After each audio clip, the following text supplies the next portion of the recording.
Cartooning wasn't something I was always interested in professionally. I've always been interested in it, but I used to do it for my own amusement. And it was only after I took up a graduation course in dentistry that I realized that I wasn't meant for medicine, and maybe I should have taken art more seriously.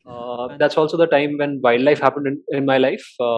I took up a volunteership program with Kids for Tigers, which is an NGO that works on wildlife and conservation. So that stint needed me to take kids out for bird watching trails, nature trails, and also to update my knowledge about wildlife. And that's how both my interests, cartooning and wildlife, began to converge.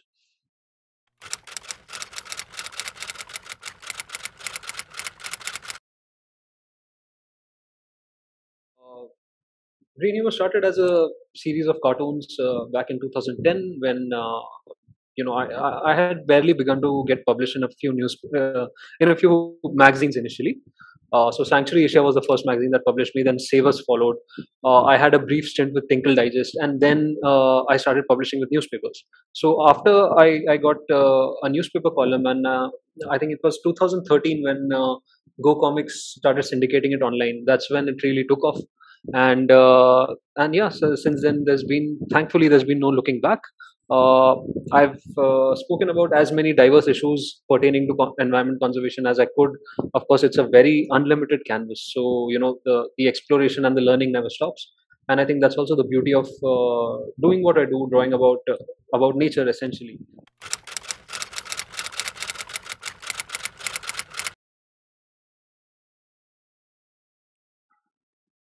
Well, it's actually been a dream project for me because I was also natural study was meant to be something of a pandemic project because it started when we got into our first lockdown, and that was when I realized that I could not really travel to see any exotic wildlife or chase birds. I'm a very enthusiastic bird watcher, so a lot of my travels are about bird watching. So because I was locked down, I was forced to explore more of my own surroundings rather than travel, and that's when the idea sprung up of creating whatever I was observing into detective stories. Because a lot of these are creatures that I didn't know much about, even though I shared immediate space with skinks in my garden. Uh, Little tadpoles, spiders, all kinds of insects, caterpillars. And these are things that when I was exploring, they never came with easy answers. I had to consult a lot of friends who were experts, people from the science fraternity. Thankfully, my brother and my wife both are ecologists, so they had a lot of answers. So a lot of other people had to be consulted. A lot of literature had to be consulted. I had to buy a lot of books and start reading them to understand these things better. And they really played out like detective stories. So I thought, why not have a detective who's going to tell more about these creatures to an audience like me, a lay audience like me. And that's when the idea was born.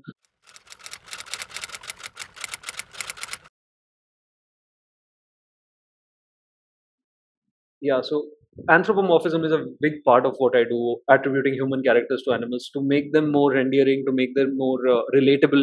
And but of course, while being having all these human characteristics, Ruddy is also a wild animal. And I think you'll understand what I'm talking about once you read the book, because there are several things that may come across as atypical and a little disturbing too for readers, for lay readers, because of the fact that Ruddy is essentially a wild animal and he deals with wild environments. So there is a lot of things like murder. There are robberies. There are all sorts of uh, what we would call crimes in the human world happening in the natural world around Ruddy, and how he goes about tracking these so-called criminals. So in one of the stories, Ruddy has spotted a beehive that has been raided. A part of the beehive is missing, and so a question springs up in his mind: who could have done this? All right, and he immediately starts looking for tracks of the culprit. His first guess is the sloth bear, because sloth bears are really fond of honey, and he starts looking for bear tracks on the tree, but there are none. There are absolutely no tracks on the tree which has the hive. So that gives birth to the first crime scene in the book, and Ruddy has to figure out who could have damaged a beehive without even climbing the tree. So things like that. And there are about 40 such cases, Some of these cases are interactive, which need the reader to team up with Ruddy and come up with answers and try and help him figure out who the culprit is. And others are cases that he solves himself. So why mongoose is because I think the way mongooses move through their natural habitat, usually scrubs or the lower reaches of the forest, they move with a lot of stealth. I'm sure you've seen mongooses even in your backyards. I mean, gray mongooses are something I've grown up watching. My home has a lot of them, and just the way they move with so much stealth and so much, I think they're always on some kind of vigil, even when they stand up on their hind legs, and they're very vigilant. And that really adds to that detective persona in the character. I think it's also, these stories are about micro habitats that are much smaller than what human beings or even megafauna like tigers or leopards are accustomed to. So I needed an animal that has a smaller, a micro viewpoint, and something that knows these habitats like the back of its hand. So mongooses are, as you know, are apex predators of smaller food webs and smaller ecosystems.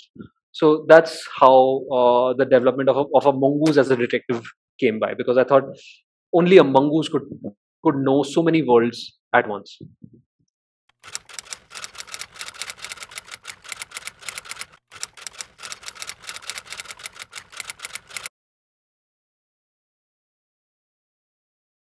I think the first part of the book, which is I think 6 to 8 months, was no drawing at all. It was just imagining.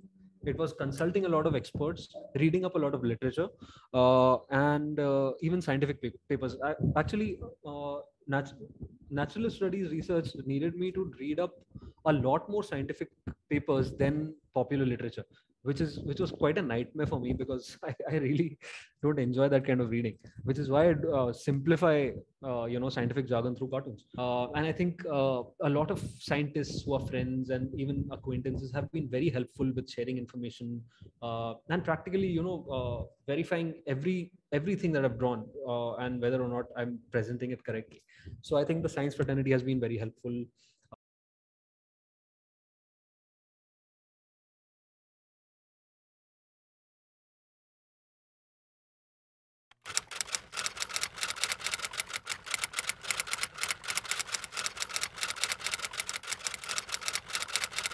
Well, I think the more diverse your communication is, the more you jumble things up and mix things up, the better it is. If you start speaking about the same thing over and over again, it's not going to engage your audience. So no matter what kind of communication you're doing, humor is something that I think has the power to not only make people retain the information you're presenting, but also respond to it.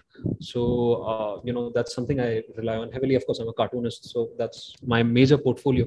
But in this particular book, there is a very snarky kind of humor, which I think will be uh, looked at slightly differently from what my usual portfolio of comics and cartoons is, because that tends to be a bit more educational and a bit more informative, even though it is satirical. Ruddy is not as much satire as it is about I'd say just a very snarky mongoose going about his business, and trying to make the reader intimate with his own surroundings, the kind of explorations he's making, the kind of discoveries he's making. In the process of us joining him for these adventures, we get intimate with that. With the creature, or the environment that revolves around the creature that Ruddy is dealing with. So that's the whole point of this book, to make readers realize that there is so much happening in the natural world that our eyes do not catch. So what do we can we also treat those scenarios as little crime scenes and go about solving these mysteries by ourselves? So it's about creating more nature detectives.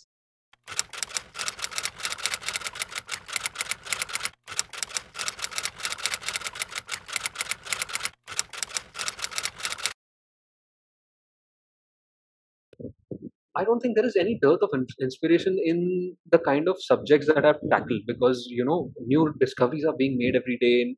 Science is being updated, biology is being updated, and I still approach my subjects with childlike wonder, because and that's not something I can help, because I get to learn new things practically every day with every new cartoon I draw. So so of course, there is no dearth of inspiration, and that really has kept my art going. uh, I really can't take credit for it, because it's largely just the nature of science, and just the nature of the hard work that scientists are doing to make all these discoveries and to keep updating science every passing day.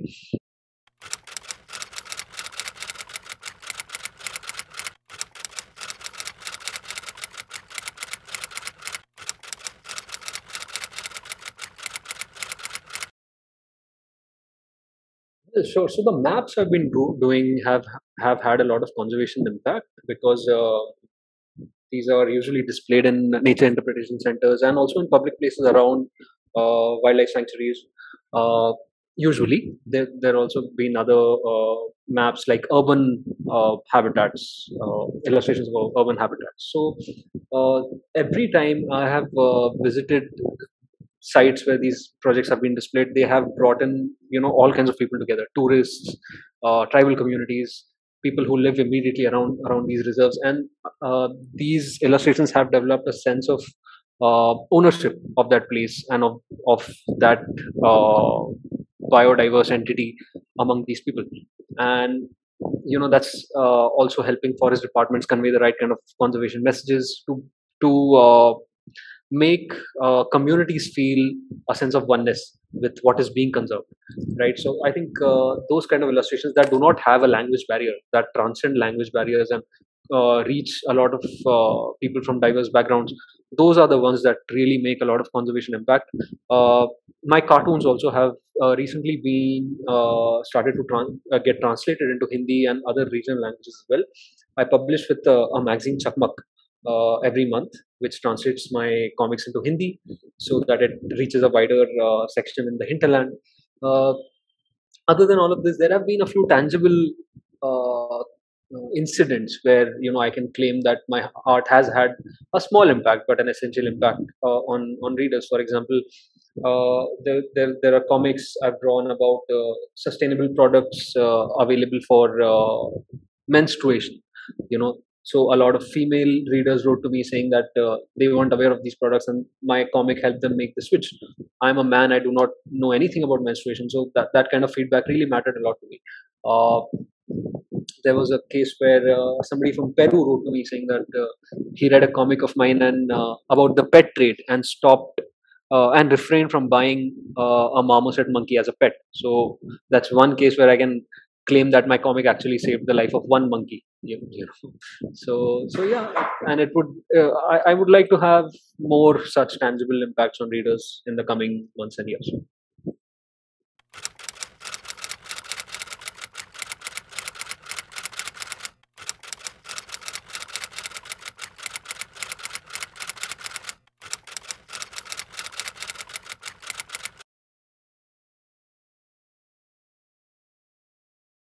Well, I think it's really important, and it's gained a lot of ground in the last few years, especially since the pandemic has struck and people haven't been able to go out and protest. For a lot of things like the draft EIA, a lot of issues with mining in the last few months. So that's where art has really played an important role. I realized this because I had done a comic simplifying the draft EIA for laymen, and because all the protests were forced to happen online, that comic became more or less the face of the visual face of a large part of that movement. And it was done in consultation with lawyers, and that also made me realize that various kinds of professionals can add their voice to what translates as art, eventually, a message that translates into art eventually.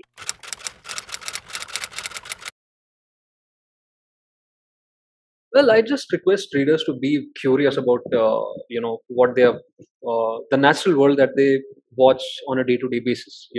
When you're having your coffee in your balcony, when you're just taking a stroll through any green space, just be curious about what you see. That will result in a lot more engagement with the natural world, and you will feel the need to protect what you love. So that's all I've got to say.